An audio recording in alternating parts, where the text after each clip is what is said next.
Qual a pergunta mais frequente e importante que você recebe? Segunda parte. Comentário de Mari Persona. Agora, a continuação até desse capítulo 11 de Romanos é muito importante.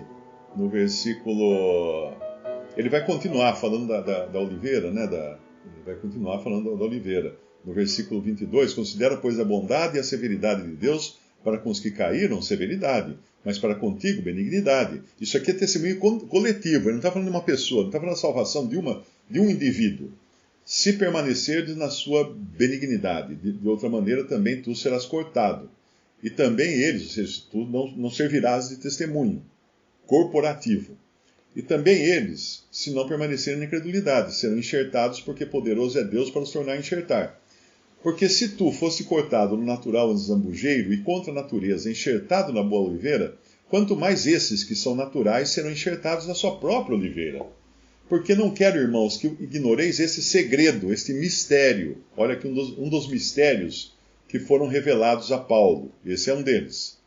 O outro mistério é a igreja. Para que não presumais de vós mesmos. Eu não quero que ignoreis que o endurecimento veio em parte sobre Israel, até que a plenitude dos gentios haja entrado. E assim todo Israel será salvo, como está escrito: de Sião virá o libertador, e desviará de Jacó as impiedades, e esta será a minha aliança com eles, quando eu tirar os seus pecados. Agora é muito importante entender isso aqui, olha. O que ele falou um pouco antes lá? Que eles foram quebrados, ou seja, Israel foi quebrado, foi arrancado da oliveira, foi arrancado do testemunho na terra, porque a oliveira nos fala de azeite, né? O azeite é da onde vem a luz, da onde se acende as lamparinas para iluminar. Essa é a oliveira. O candelabro usava o óleo da oliveira. Os candelabros são testemunho na terra. Foi quebrado, foi cortado, não é? Foi acrescentado um outro povo agora. Um outro povo para dar esse testemunho. Mas ele fala aqui, porque se tu fosse cortado, versículo 24, se tu fosse cortado no natural zambujeiro e contra a natureza, enxertado na boa oliveira, quanto mais esses que são naturais serão enxertados na sua própria oliveira. Quando? Quando eles se arrependerem. Quando eles saírem da incredulidade. Porque o versículo 23 fala isso. E também eles, se não permanecerem na incredulidade, serão enxertados, porque poderoso é Deus para os tornar a enxertar. Então o que ele está dizendo aqui na realidade vai acontecer. Vai chegar um momento em que o testemunho da igreja na terra vai ser arrancado daqui. Nós sempre pensamos no arrebatamento da igreja como uma bênção. E realmente é uma bênção. Vamos ser tirados individualmente, né? A igreja como um todo também, tirados e levados para o encontro do Senhor nos ares. Mas é bom não esquecer que o arrebatamento da igreja é uma vergonha para o testemunho cristão na terra.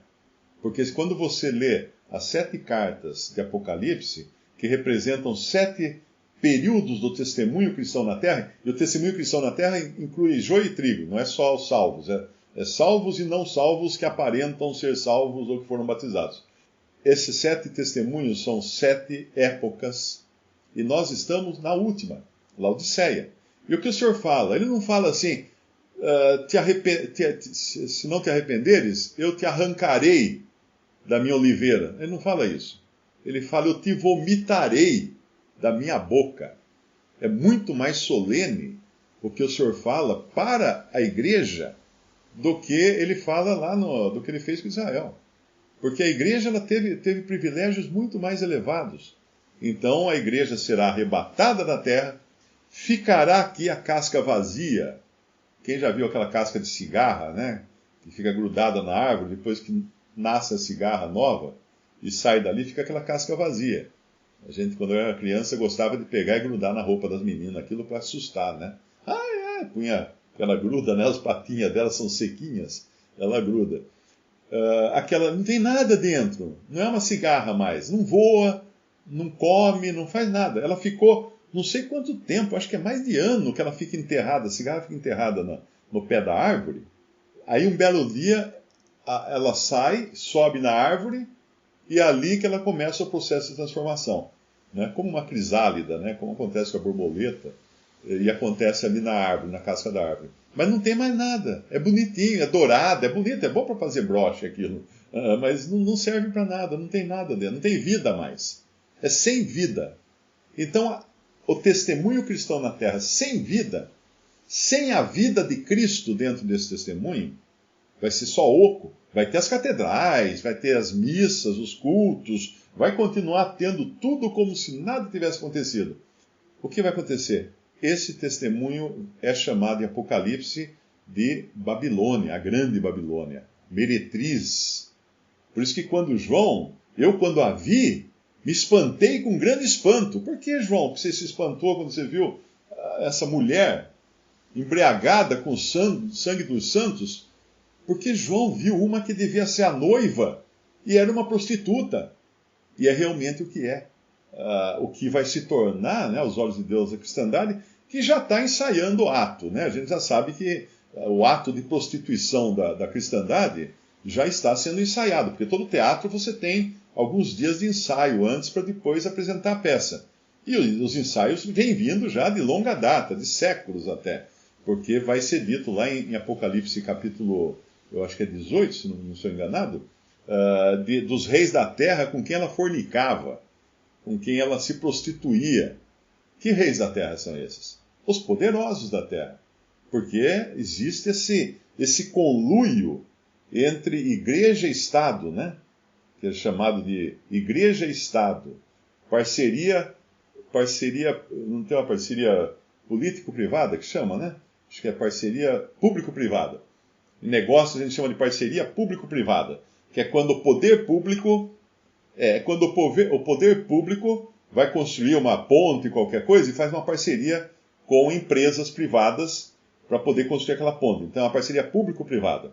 O que vai acontecer, na realidade, com a cristandade no seu estado final, vai ser uma parceria público-privada. Só que aí é privada mesmo, porque é uma privada, o que se tornou, né, o esgoto em que se transformou aquela que deveria ter sido a noiva de Cristo. Claro que a noiva foi tirada de dentro dessa cigarra, né? Vamos chamar assim. Foi embora a noiva, ficou a casquinha da cigarra na árvore, achando que é grande coisa, porque é dourada, porque é de ouro. Não é. Ela vai ser destruída depois. Ela monta, no começo ela aparece em Apocalipse montada numa besta, que é o governo mundial. Ela aparece montada na besta, mas depois a besta a derruba. Ela que estava no comando e pensava estar no comando do mundo, e está, de certa forma, hoje também, ela tem uma influência tremenda nos governos do mundo todo, ela vai ser jogada fora e a besta vai comer suas carnes. É essa visão até gráfica que o apóstolo João nos apresenta no Apocalipse. Mas eu dei uma volta tão grande aqui, né, só para falar que o crente não perde a salvação, porque esse é o interesse maior do cristão e que quase não é pregado nos púlpitos, a não ser daquelas igrejas, religiões mais convencionais e tradicionais que ainda guardam uma certa medida do evangelho. Tem excelentes pregadores na cristandade. Mesmo entre católicos e protestantes, tem excelentes pregadores que pregam a verdade, pregam a salvação pela fé em Cristo e pregam a certeza da salvação. É claro que isso hoje você vê cada vez menos. Eu, quando me converti, isso era normal você encontrar pregadores, mesmo na TV, que era muito pouco. Na TV não tinha quase ninguém. Tinha uns gato pingado lá, 5 horas da manhã, que acho que o dinheiro deles dava para comprar horário de TV, né?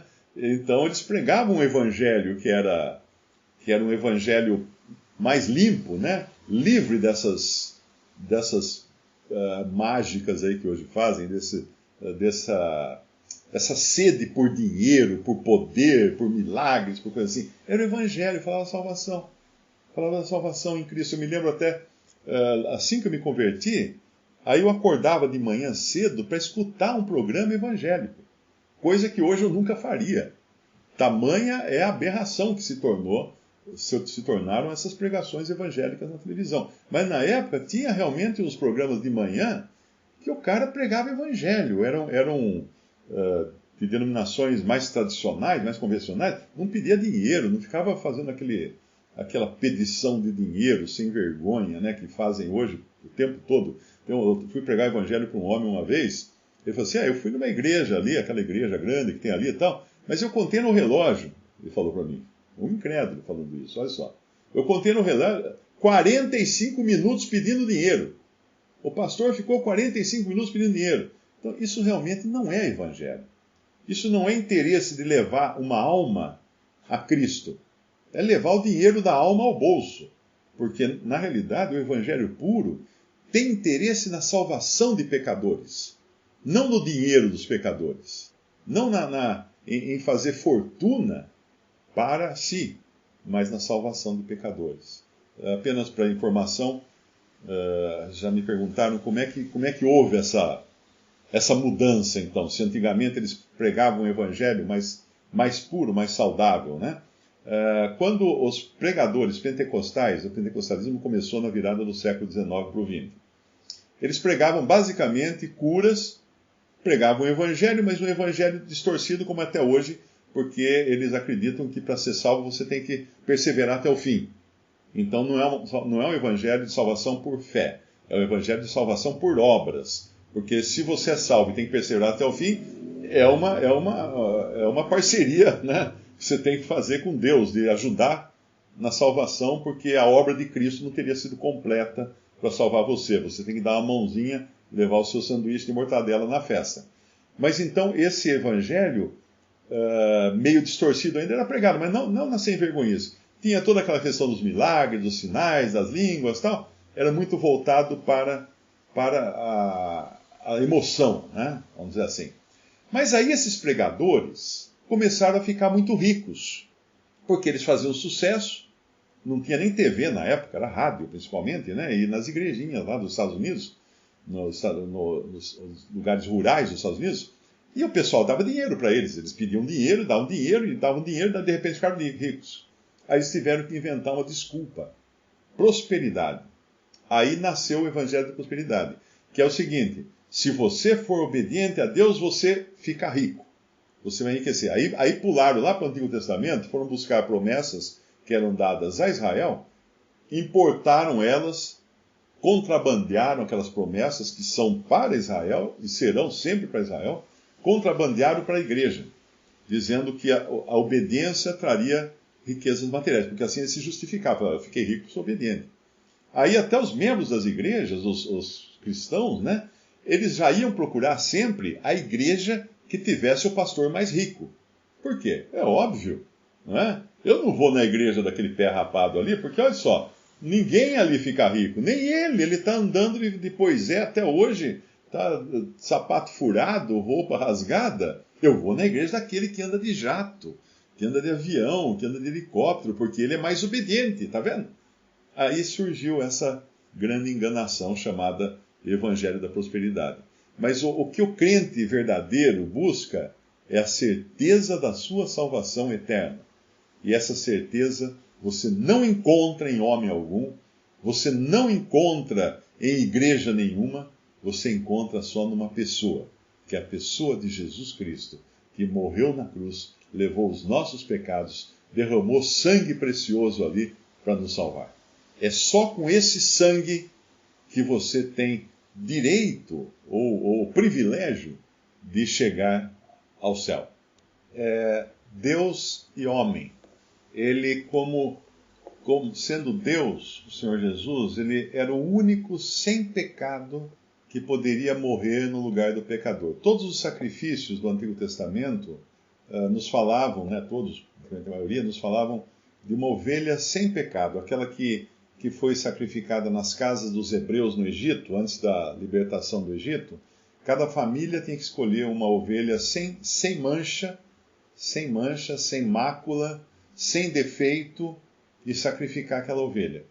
Ao longo de todos os sacrifícios depois, os animais eram escolhidos assim, não podia trazer um animal manco, um animal cego, um animal velho, doente, não. Tinha que ser animal perfeito, sem mancha, sem defeito, para representar um que viria depois e seria sem mancha e sem defeito. Quem seria esse? O próprio Senhor Jesus.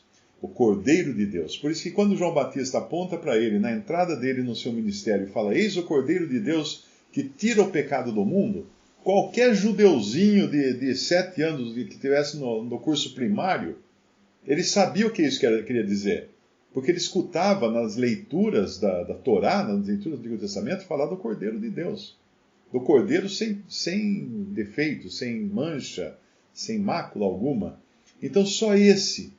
Não existia um outro homem sequer que pudesse tomar o nosso lugar no juízo divino e receber sobre si os nossos pecados e se fazer culpado por nós. Porque na cruz, a morte de Cristo na cruz, ela tem um duplo significado. Uma é que ele é o Cordeiro de Deus que tira o pecado do mundo. Então, o pecado do mundo foi tirado? Sim, lá na cruz. Lá na cruz, Cristo resolveu de uma vez por todas o problema do pecado. Mas você fala assim, mas o pecado está aí. Espera, calma. Quando vão demolir um prédio, eles colocam toda a dinamite no prédio, e aí quando aperta o botão, começa a cair lá de cima, pum, pum, pum, pum, pum, pum, pum, pum, pum, pum, pum, até chegar embaixo. Mas já estava condenado aquele prédio, não estava? Você ia comprar apartamento lá, ia mudar, chegar com a geladeira lá. Ô pessoal, espera aí que eu vou botar a geladeira no meu apartamento. Não, porque já estava condenado, já estava acabado, já estava finalizado. Então na cruz ele resolveu o grande problema do pecado. Mas ainda restam todos os inimigos que devem ser colocados debaixo do estrado dos seus pés, como fala lá em Coríntios, né? E aí a morte é o último inimigo. O último inimigo a ser colocado debaixo do estrado dos pés do Senhor. Então, essa obra que foi feita na cruz, ela tem agora os bom de coisas que vão acontecer na sequência. Ok? Mas esse que ele tirou o pecado do mundo, resolveu o problema do pecado para Deus. Vamos dizer assim, restaurou a glória de Deus. Porque Deus tinha sido ofendido, né, pela entrada do pecado, ele foi lá e limpou a barra, vamos dizer em linguagem popular, né, resolveu o problema. Mesmo que ninguém fosse salvo, a obra de Cristo teria sido completa, porque ele resolveu o problema do pecado. Ele veio tirar o pecado do mundo e tirou o pecado do mundo. Porém, agora, tem um outro lado da obra dele.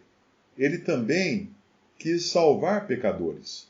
Por isso que a Bíblia fala assim, Cristo morreu por todos. Sim, o sacrifício dele é como se fosse um imenso saco de dinheiro com valor suficiente para comprar todos os escravos do pecado do mundo. Todos, sem deixar nenhum de fora. Morreu por todos. Mas a outra passagem fala assim, levou sobre si os pecados de muitos. Muitos não é todos, muitos não são todos. Então, quando ele levou os pecados de muitos, isso foi na cruz. Os meus pecados estavam sobre ele na cruz. Quando ele foi feito pecado em meu lugar. E ele tomou sobre o seu corpo santo os meus pecados. Pedro fala isso na sua carta, né? Levando sobre si, sobre o madeiro, os nossos pecados. Ele levou ali os nossos pecados. Visite Respondi.com.br. Visite também 3minutos.net.